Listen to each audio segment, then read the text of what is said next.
안녕하세요. 30차시 확률의 성질 그 두 번째 시간입니다. 오늘의 학습 목표는 사건 A가 일어나지 않을 확률이에요. 그래서 일어나지 않을 확률에 대한 내용을 다뤄보겠습니다. 굉장히 중요하고요. 시험으로도 출제가 자주 되는 부분이기 때문에 꼭 주의 깊게 듣고 지나가시기 바랍니다. 자, 우선 복습해 봅시다. 지난 시간까지 했던 내용. 확률이란 사건 A가 일어날 확률은 어떻게 구한다고 했죠? 모든 경우의 수분의 사건 A의 경우의 수라고 얘기를 했었죠. 그 다음 지난 시간에 배웠던 확률의 기본 성질 세 가지가 있었죠. 절대로 일어나지 않는 사건의 확률, 반드시 일어나는 사건의 확률, 확률의 범위 이렇게 세 가지였고요. 각각은 0, 1, 0부터 1 사이 이렇게 되겠었죠. 자, 이번 시간에 배울 내용은 사건 A가 일어나지 않을 확률이에요. 그래서 굉장히 중요하고 또 여러분들이 많이 틀리기도 하는 부분이고 시험 문제로도 출제가 많이 됩니다.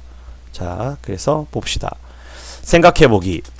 30명 중 여학생이 8명, 남학생이 22명인 반이 있대요.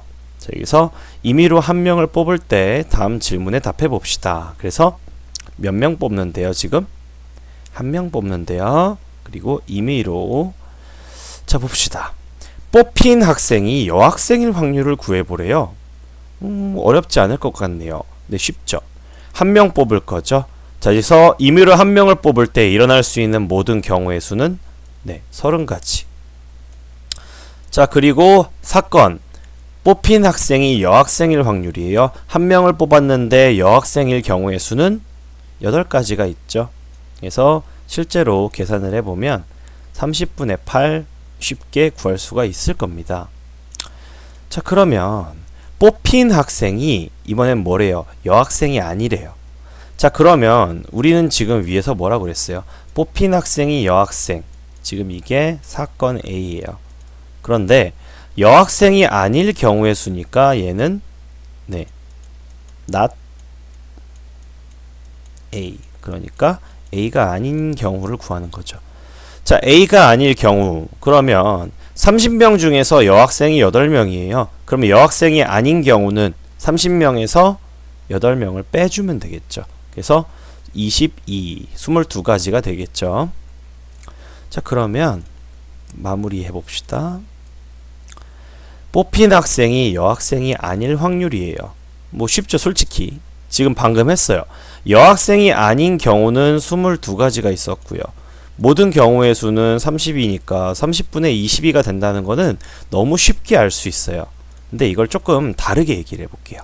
어떻게 얘기를 할 거냐면 뽑힌 학생이 여학생이 아닐 확률은 모든 경우의 수분의 여학생이 아닐 경우의 수인데 여학생이 아닐 경우의 수를 위해서 22라고 이미 구하긴 했어요. 구하긴 했지만 이걸 20이라고 쓰지 말고 30 빼기 8 이렇게 써볼게요. 자, 그러면 30분의 30 그러니까 1이죠. 30분의 30에서 30분의 8을 빼주면 되는 거잖아요, 지금. 그렇죠? 30분의 30에서 30분의 8을 빼주면 돼요. 자, 그러니까 어떻게 됐어요? 1 빼기 30분의 8이 됐죠. 근데 이 30분의 8이 뭐였어요? 사건 A의 확률이 됐어요. 그쵸? 자, 이걸 정리를 해볼게요. 이걸 정리를 하면 어떻게 정리를 할 수 있냐면 여학생이 아닐 확률을 구하래요. 즉 not A. 그러니까 A가 아닐 확률을 구하랬더니 이걸 어떻게 구했어요? 1에서 A일 확률을 뺀 거죠. 이게 이번 시간의 메인 내용이에요. 그래서 다시 한번 복습을 하면 A가 아닐 확률은 1에서 A일 확률을 빼주면 돼요. 어떻게 보면 굉장히 쉬운 말이에요. 여학생일 확률은 어떻게 구하면 돼요? 1에서 남학생일 확률을 빼면 되고요. 반대로 남학생일 확률을 구하고 싶으면 1에서 여학생일 확률을 빼주면 된다는 얘기죠. 그래서 정리를 해보면 사건 A가 아닐 확률은 1에서 사건 A가 일어날 확률을 빼주면 된다고요. 즉 이걸 보고 저희 때는 여사건이라고 불렀어요. 그래서 여사건의 확률이라는 용어로 배웠는데 지금은 그냥 아닐 확률 정도로 용어를 정의를 하고 있어요. 그래서 연습을 해볼게요. 한 반에 30명인 교실에 안경을 쓴 학생이 몇 명 있대요? 안경을 쓴 학생이 12명 있대요. 자, 이 12명이 있는데 이 중에 임의로 한 명을 뽑습니다. 자, 이때 이 학생이 안경을 쓰고 있지 않을 확률을 묻고 있어요. 자, 그러면 순서대로 한번 해볼까요? 사건 A를 안경을 쓴 학생을 뽑을 확률이라고 칩시다. 그러면 안경을 쓰고 있지 않은 학생을 뽑을 확률은 어떻게 되겠어요? 1에서 빼주면 돼요. 안경을 쓴 학생을 뽑을 확률을. 그러면 사건 A, 즉 안경을 쓴 학생을 뽑을 확률은 30분의 12, 안경을 쓴 학생이 12명이었으니까요. 그럼 5분의 2가 되겠죠. 자, 그런데 이때 안경을 쓰고 있지 않을 확률은, 안경을 쓰고 있을 확률은 1에서 빼주면 되죠. 즉 1 빼기 5분의 2, 그래서 5분의 3 이렇게 답을 해줄 수가 있겠죠. 굉장히 쉬운 예제고요. 아주 기본적인 예제지만 이 예제를 통해서 여러분들이 사건 A가 일어나지 않을 확률에 대한 개념을 명확하게 가지시기 바랍니다. 잠깐 뒤로 가서 다시 한번만 볼게요. 너무 중요한 내용이에요. 사건 A가 아닐 확률. 그러면 1에서 사건 A가 일어날 확률을 빼면 되는 거예요. 자, 그러면 이제 끝내봅시다. 자, 이번 시간은 이렇게 끝났는데요. 다음 시간은 이제 아마 2차 지필고사가 끝난 이후가 되겠죠. 자, 근데 이제 마지막 2차 지필 마지막 시간에 동영상 시청 확인 숙제는 조금 난이도가 있어요. 그리고 굉장히 중요해요. 여기 보면 무슨 말이 들어있냐면 적어도 라는 말이 들어있어요. 문제. 이 적어도라는 말이 여러분들이 굉장히 잘 알아두셔야 되는 말인데요. 한번 읽어봅시다. 보기가 5개인 객관식 문제가 2문제 있다. 이 2문제를 모두 찍는답니다. 모두 찍을 때 적어도 적어도 한 문제는 맞을 확률이에요. 적어도 한 문제. 자, 이 확률을 다음에 따라 구해보시오 라고 했는데 일단 제 말을 잘 들어보세요. 적어도 한 문제를 맞아야 돼요.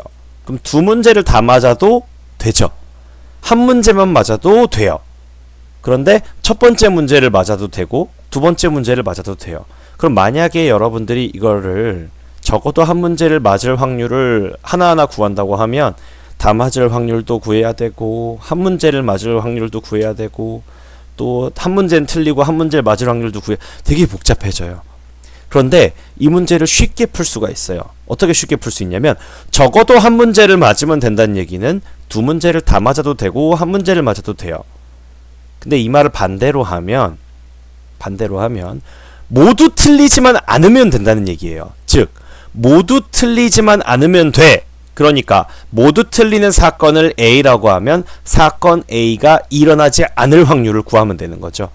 그래서 순서대로 처음이니까 제가 여러분에게 순서를 적어드렸어요. 먼저 사건 A를 2문제 모두 틀리는 사건이라고 합시다. 그러면 2문제를 모두 틀릴 확률을 한번 구해보시고요. 생각보다 어렵진 않아요.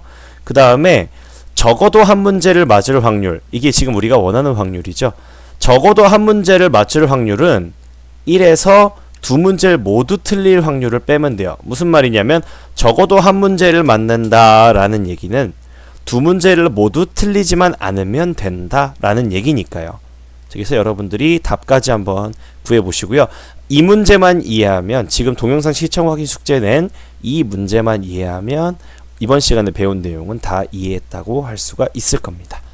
자, 그래서 오늘 수업은 여기까지고요. 제2차 지필고사가 오늘을 기준으로 지금 이게 녹화 중인 게 6월 19일이에요. 6월 19일을 기준으로 지금 2주 정도 딱 남았네요. 네, 남은 2주 동안 공부 열심히 하시고요. 다음 영상은 시험이 끝난 후에 보도록 하겠습니다. 수고하셨습니다.